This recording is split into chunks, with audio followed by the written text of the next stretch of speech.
साहब, आपने तो बोला था कि मैं बहुत सारा सामान दूंगा, इसलिए मैं आज अपनी बेटी को भी लाई हूँ साथ। हाँ मैंने बोला तो था, लेकिन इस बार सफाई में इतना ही निकला, तो नेक्स्ट टाइम मैं आपको ज्यादा दूंगा।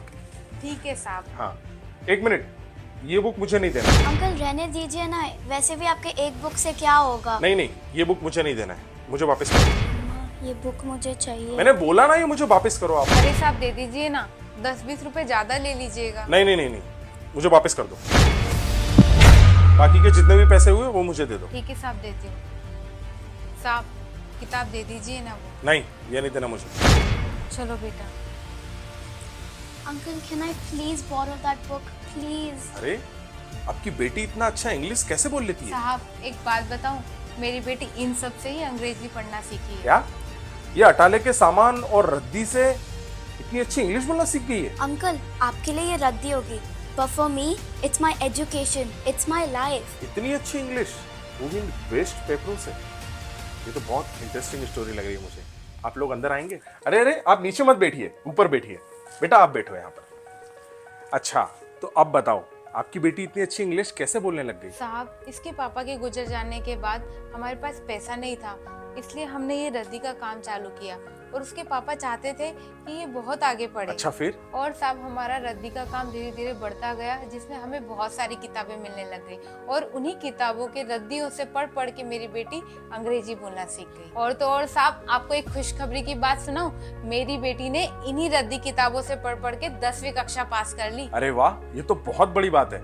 आजकल के बच्चे कोचिंग जाते हैं, स्कूल जाते हैं, फिर भी बच्चे पास नहीं हो पाते। और अंकल बचपन से मेरा बहुत मन था स्कूल जाने का, but because of money I couldn't go. और मम्मी रद्दी के पेपर्स लाती थी रोज, उन्हीं पेपर्स को मैंने समझा और जाना और मैंने पढ़ाई शुरू की। और अंकल इन रद्दियों के पेपर से मैंने सपने देखने शुरू किए। और फिर? और अंकल जैसे जैसे मैं पढ़ती गई मेरा इंटरेस्ट और बढ़ गया। और अंकल अब ये मेरा सपना बन गया है कि कोई भी न्यू बुक्स देखूं तो उससे मैं नॉलेज गेन करूं, क्योंकि अंकल मेरे को IAS ऑफिसर बनना है। तो अंकल ये बुक मेरे को प्लीज दे दो। इसलिए साहब मैं इसे हर जगह लेकर जाती हूँ ताकि ये रद्दी में से अपने काम की बुक्स निकाल सके और पढ़ सके और इसका सपना साकार कर सके। अरे वाह, आपकी बेटी तो बहुत कमाल की है और आपको हैट्स ऑफ कि आपने ऐसी बेटी को जन्म दिया जो इतने अच्छे संस्कार के साथ में आगे बढ़ रही है। मैंने ही बहुत लोगों से ये सुना था कि टैलेंटेड इंसान को सहारे की जरूरत नहीं होती। आज मैंने देख भी लिया। आपको तो पता ही है ना कि कीचड़ में भी कमल का फूल खिलता है और कांटों में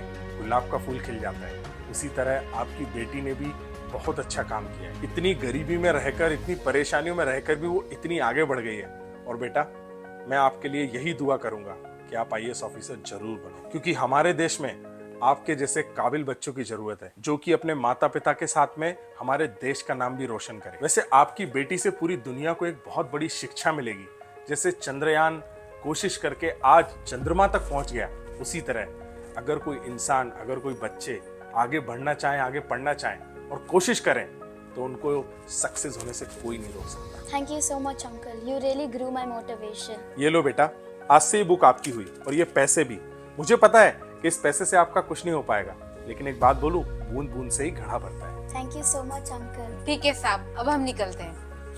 दोस्तों, ये वीडियो बनाने का मकसद मेरा यही है, अगर कोई इंसान शिद्दत से किसी चीज को चाहे तो उसे कोई भी ताकत रोक नहीं सकती। वीडियो अच्छा लगा हो तो शेयर जरूर करना।